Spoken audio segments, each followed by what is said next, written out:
राधे कृष्णा आप सभी को। आज की वीडियो में आपको जया एकादशी की व्रत कथा सुनाऊंगी, लेकिन उससे पहले आपके साथ एक बात पर चर्चा करना चाहती हूँ। हम सभी जानते हैं और अपनी वीडियोस में भी हमने कई बार चर्चा की है कि केवल मनुष्य जन्म ही ऐसा है जिसमें हम अपने पाप कर्मों से मुक्ति पा सकते हैं। हम कुछ पुण्य का काम कर सकते हैं और एकादशी तिथि ऐसी ही तिथि होती है जब हमें अपने पाप कर्म कम करने का मौका मिलता है। इसलिए एकादशी व्रत ज़रूर ही करें। अगर एकादशी पर व्रत नहीं कर सकते तो कथा ज़रूर सुनें।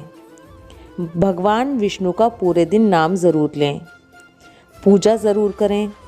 कोशिश कीजिए कि आप व्रत रख सकें। व्रत नहीं भी रख सकते तो बेशक आप दिन में 2 बार खा लीजिए, लेकिन अन्न का त्याग कीजिए। अन्न का त्याग भी नहीं कर सकते तो कम से कम तामसिक भोजन का त्याग ज़रूर करें। एकादशी व्रत के नियमों का पालन ज़रूर ही करें। कलयुग को पाप कर्मों का अड्डा बताया गया है। कलयुग में बात बात पर जाने अनजाने पता नहीं हम कितने पाप करते हैं, लेकिन कलयुग में एक खासियत भी है, जो ये है कि भगवान का नाम लेकर ही हम तर सकते हैं। भगवान का केवल नाम लेकर ही अपने पाप कर्मों से मुक्ति पाई जा सकती है। इसलिए ज़्यादा से ज़्यादा प्रभु सिमरन करें। अब जया एकादशी की व्रत कथा शुरू करती हूँ। धर्मराज युधिष्ठिर बोले, हे भगवान, आपने माघ के कृष्ण पक्ष की षटतिला एकादशी का अत्यंत सुंदर वर्णन किया। आप स्वदेज, अंडज, उद्भिज और जरायुज चारों प्रकारों के जीवों के उत्पन्न, पालन तथा नाश करने वाले हैं। यहाँ मैं आपको ये बताना चाहूँगी कि स्वदेज, अंडज, उद्भिज और जरायुज का मतलब क्या होता है। स्वदेज यानी कि पसीने से पैदा होने वाले बहुत ही सूक्ष्म कीड़े। अंडज यानी कि अंडों से उत्पन्न होने वाले जीव। उद्भिज यानी कि धरती फोड़कर बाहर निकलने वाले पेड़, पौधे या लताएं। और जरायुज यानी कि वो जीव जो गर्भ से उत्पन्न होते हैं। इसके बाद युधिष्ठिर बोले, हे भगवान कृष्ण, अब आप कृपा करके माघ शुक्ल एकादशी का वर्णन कीजिए। इसका क्या नाम है, इसके व्रत की क्या विधि है और इसमें कौन से देवता का पूजन किया जाता है। श्री कृष्ण कहने लगे कि हे राजन, इस एकादशी का नाम जया एकादशी है। इसका व्रत करने से मनुष्य ब्रह्म इत्यादि पापों से छूटकर मोक्ष को प्राप्त होता है तथा इसके प्रभाव से भूत, पिशाच आदि योनियों से मुक्त हो जाता है। इस व्रत को विधि पूर्वक करना चाहिए। अब मैं तुमसे पद्म पुराण में वर्णित इसकी महिमा की एक कथा सुनाता हूँ। देवराज इंद्र स्वर्ग में राज करते थे और अन्य सब देवगण सुखपूर्वक स्वर्ग में रहते थे। एक समय इंद्र अपनी इच्छा अनुसार नंदन वन में अप्सराओं के साथ विहार कर रहे थे और गंधर्व गान कर रहे थे। उन गंधर्वों में प्रसिद्ध पुष्पदंत तथा उसकी कन्या पुष्पवती और चित्रसेन तथा उसकी स्त्री मालिनी भी उपस्थित थे। साथ ही मालिनी का पुत्र पुष्पवान और उसका पुत्र माल्यवान भी वहां था। पुष्पवती गंधर्व कन्या माल्यवान को देखकर उस पर मोहित हो गई और माल्यवान पर काम बाण चलाने लगी।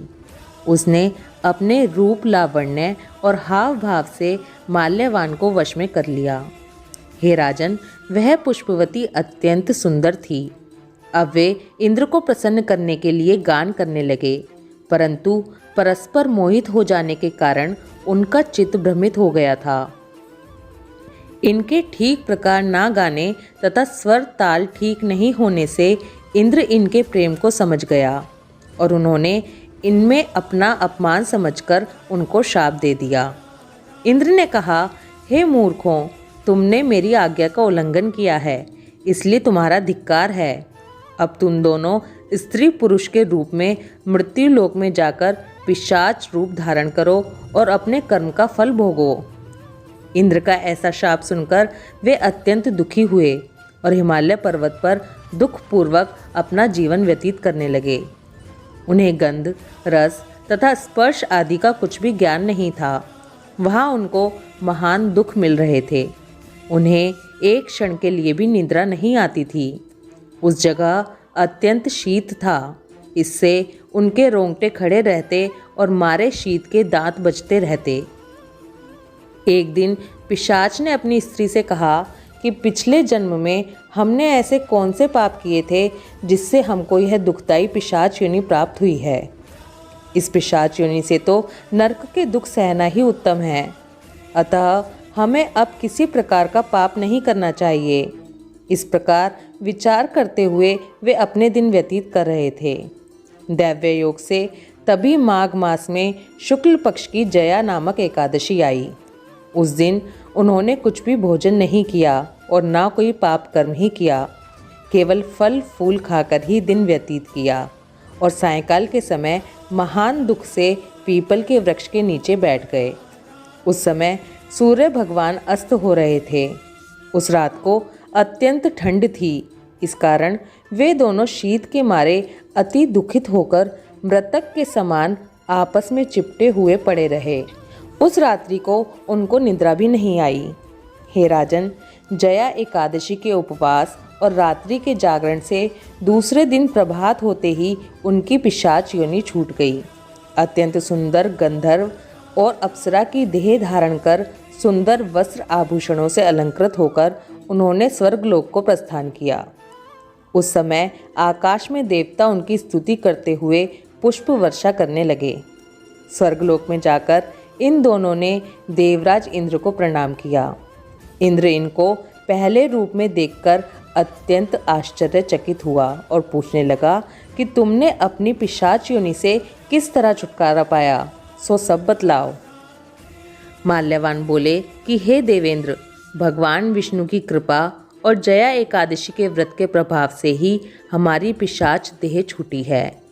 तब इंद्र बोले कि हे माल्यवान, भगवान की कृपा और एकादशी का व्रत करने से न केवल तुम्हारी पिशाच योनि छूट गई, बल्कि हम लोगों के भी वंदनीय हो गए, क्योंकि विष्णु और शिव के भक्त हम लोगों के वंदनीय हैं। अतः आप धन्य हैं। अब आप पुष्पवती के साथ जाकर विहार करो। श्री कृष्ण कहने लगे कि हे राजा युधिष्ठिर, इस जया एकादशी के व्रत से बुरी योनि छूट जाती है। जिस मनुष्य ने इस एकादशी का व्रत किया है, उसने मानो सब यज्ञ जप दान आदि कर लिए। जो मनुष्य जया एकादशी का व्रत करते हैं, वे अवश्य ही 1000 वर्ष तक स्वर्ग में वास करते हैं। जया एकादशी व्रत कथा समाप्त। इस कथा का एक बहुत ही सुंदर सारांश भी है। संगीत देवी सरस्वती का एक अलौकिक वरदान है। यह एक साधना है, एक विद्या है। इसमें पवित्रता आवश्यक है।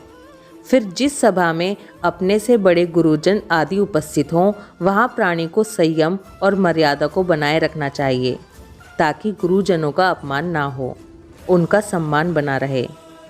गुरुजनों का अपमान करने वाला मनुष्य घोर नरक का भागी होता है, और यही पुष्पवती और माल्यवान ने किया था। जया एकादशी की इतनी सुंदर कथा और भी लोगों तक पहुंचती रहे, इसलिए वीडियो को शेयर करते रहिए। ओम नमो भगवते वासुदेवाय नमः। राधे कृष्णा।